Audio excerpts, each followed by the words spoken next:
Arianna De Santi, Con me. Bertoldo Di Leonardo,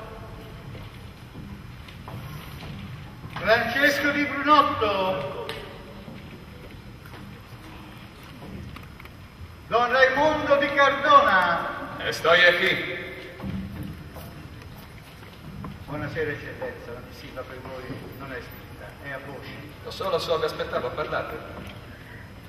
Mi manda il gonfaloniere della Repubblica Fiorentina, sono ambasciatore in Italia.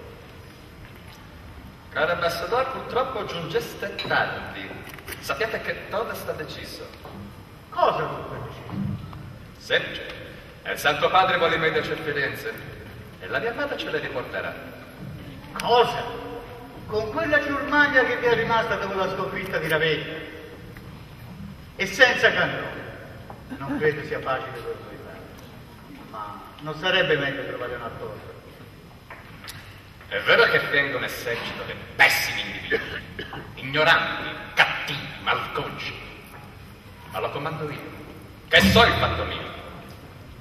Credetemi, se abbiamo perso Ravenna per colpa di altri, non mia. E in quanto ai cannoni un paio so dove prenderli. Quindi voi intendereste passare il confine dell'Appennino, scendere a Firenze, battere le nostre mura con 2 cannoni? Siete male informato. Ci vuole ben altro che 2 cannoni per sfondare le nostre difese. Voi siete un illuso.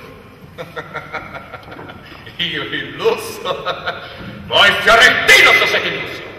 Avete fatto una repubblica massanza, vero signor? Un principe. Come va dicendo il vostro segretario quel Machia. Machiavelli? Ma voi come fate a sapere? Anche a Firenze le respire, e non poche. So delle vostre mura, dell'umore dei vostri cittadinos, ma sopra del todo so quel che faccio.